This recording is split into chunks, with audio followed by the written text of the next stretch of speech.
Hey guys, I know it's been ages, but I'm back. I've been super busy. So today I want to talk to you about my teaching. So I've mentioned before that I'm a qualified primary teacher, and I just want to talk to you a bit about the past, the present and the future of me as a teacher and my opinions thereof. So the lead up to me being a teacher, well, I've kind of always wanted to be a teacher. Like since I was like a really little kid, I always kind of looked up to teachers. And I was inspired originally to be a teacher by the character Miss Honey from the movie Matilda. I saw her as kind of the ideal teacher, and I really wanted to be just like her. And I now look at that and go, that was a bit unrealistic. I mean, she's super stereotypical and you can't really be that kind of teacher unless you've got the perfect students to go with that. So it's like, you know, the ideal teacher is kind of a middle ground between Miss Honey and Miss Crunchbull. Crunchbull? Trunchbull? Trunchbull? Crunchbull? I can't remember, it's been too long. But you know, the bad chick, I don't know. Trunchbull sounds right, I think it's Trunchbull. Anyway, so I always kind of knew that I wanted to be a primary school teacher. So I went to primary school thinking I wanted to be a primary school teacher. I went to high school thinking I was going to be a primary school teacher, and along the way I had other little dreams like I want to be on Broadway, I want to be an actress, I want to be a singer, I want to be a concert violinist, I want to be a princess or a superstar or an astronaut or whatever. But the one goal that was always the reliable one that I always came back to was I'm going to be a primary school teacher. So I finished high school and I went into a Bachelor of Arts and then a graduate diploma of education, and I became a primary teacher. So I was glad to finally be there, and the qualification as it went along through my studies was heaps of fun, and I learnt lots of things and it was all great and everything. But the closer I got to graduating, the more I understood a few things about this new world I was going into. As in all career areas, there's different kind of cliques, different levels, different groups, different kinds of people, and how they treat each other differs from workplace to workplace. But I found that there was a certain elitist atmosphere when it came to the difference between somebody who had done what I did and had a Bachelor of Arts as a base degree and then a graduate diploma of education, which took 1 year, compared to the people who did the Bachelor of Education, which was 4 straight years of education in teaching. So what I found was that you had the people who had done 4 years of education, who had then gone on to be teachers and had spent lots of years teaching. And I, as a graduate diploma student, had gone into schools to do my practical experience during my diploma and found that I was at schools teaching alongside people who seemed to be looking down on me, and I couldn't work out why. Then I discovered it was because they did the Bachelor of Education and they didn't think that I was a proper teacher if I'd just done 1 year of education training. Wow. I then went on to be even further disappointed when I discovered that in the schools that had really terrible pupils, like horrible discipline issues, low economic area, lots of problems, I found that the staff were so supportive and wonderful to each other because they all knew what each other were going through. But at other schools, like the one I did my prac at, where the students are all wonderful, they all follow the rules, they all do everything they're supposed to, everything's great, the teachers bite each other's heads off. It was so bitchy, it was ridiculous. I couldn't believe the staff room. It was horrible. And I was sitting there every day feeling like everyone is whispering about everyone else and I don't understand why, and at the same time I feel victimized because I'm not only a prac teacher, but also a prac teacher who's just doing a diploma of education, which is obviously inferior. Please. But I got through that, and I graduated, and I started working as a casual relief teacher. Wow, that was fun.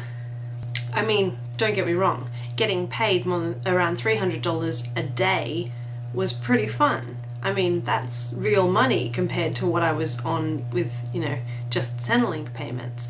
But I wasn't working every day, so I wasn't getting $1,500 a week. I was getting $300 every maybe fortnight. And the other thing about casual teaching is, of course, and I know you all know this because you've all had casual teachers. You all had relief teachers when your teacher is away, and you had the fill-in teacher. And all students know what that means. They all look at each other, they all know either we're getting to see a movie today or do something fun today, or that teacher is going to have a bad day.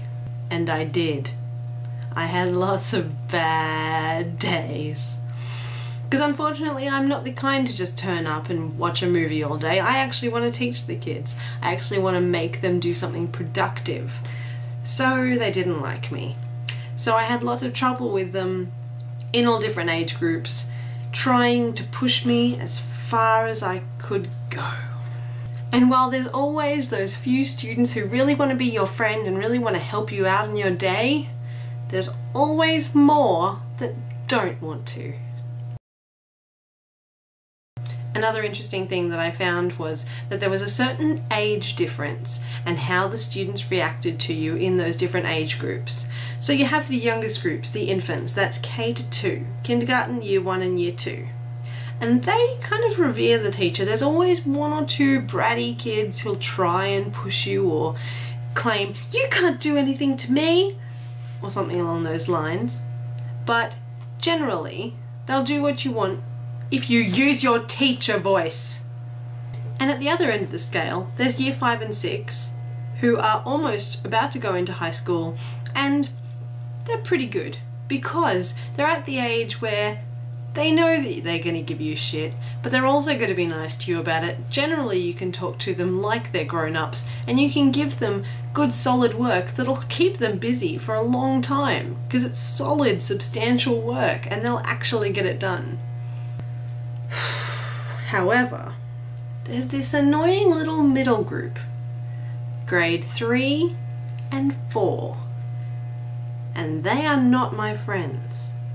I've had a fair few days now teaching grade 3 and 4, and while there's always, as I say, some kids who really want to be your friends and they'll make themselves known to you at the start of the day. As soon as you arrive, they'll come up and say something along the lines of, "Hi miss, I'm Amber and I help Miss Smith whenever she needs anything from the office or anything. So if you need anything from the office or anything, or if you need me to get another teacher, or if you need anything like that, you can let me know and I will. My name's Amber." And while I love Amber dearly, and I'm very appreciative for all that she does for me in every single class and every single person that I find her in, there's always a counter Amber who just wants to push my buttons. So I was finding myself looking at each teaching day with an, "Oh God, what am I doing to myself?" kind of way.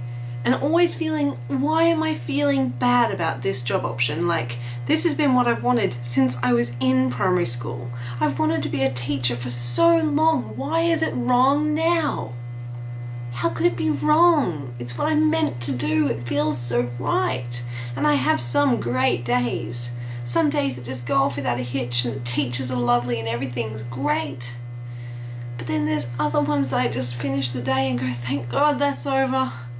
Oh, I just don't want to do that ever again. Ever again. And I guess lots of teachers might be nodding their heads and going, well, that's life. That's teaching. But the pros outweigh the cons. Think of this, Penny. But I had to look seriously at my future. And I had to go, is this what I actually want to do? I mean, I know it's going to pick up when I get a full-time class and I actually teach all the time. It'll pick up, I'll get there, it'll pick up. I looked at it and I said, do I actually want that? Or is it just close to what I want? Now, my best friend Rebecca works at a library in Sydney. And she was talking to me and she was saying, you should go into libraries. You'd be so good in a library. You should do this. You should do a library qualification. Because she saw me floundering as a teacher. She knew that I had to go down a different path. So she said, you should go into libraries. So I did. I'm doing my TAFE course. I finished my Cert 3 from last year and aced it. Top marks in everything. Go me, what? And now I'm doing the 12-month diploma and it's already really fun. But I've worked out that I don't need to be a librarian. I don't need to even be a library technician. What I want to do for the rest of my life as my career path, if I can get there, when I get there, I want to be a teacher librarian. A teacher in a school library. I can't believe I didn't think of that before. So now I'm on a path, and I'm on a path to what I want to do. I want to teach. I do want to teach. I just want to teach in a stable environment that's mine, with different kids, and in a fun environment where I can teach kids not only about how to find information and teach them about the internet, but I can also teach them about books. I can read to them. I can do story time, music time, drama, creative things. I can do the fun activities that I always loved going to in the library. I get to be that person. I loved that person.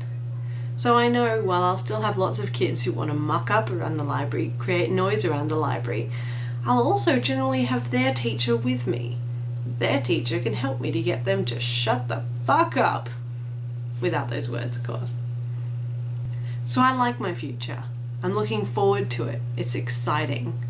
And if I can do anything between now and then, it's just get over this real hatred of grade 3 and 4. That's all for now guys, but as you can see my hair's gotten really long and really thick and I'm shaving it off in just over 2 weeks. So if you want to sponsor me for the world's greatest shave in raising money for the Leukemia Foundation, just click the link in the thing down below and you can sponsor me very easily, all online, nice and clean, and they'll email you a tax deductible receipt. I would love to have any sponsorship that you can give me because I really want to reach my goal of $2,500 and I'm only on 100 at the moment. I don't think it's going to happen, but if it can, oh, it would blow me away. So if you can sponsor me, that'd be awesome. If not, that's fine. I know there's lots of other things that people need to spend their money on, especially teachers. Alright, have a great day guys, bye!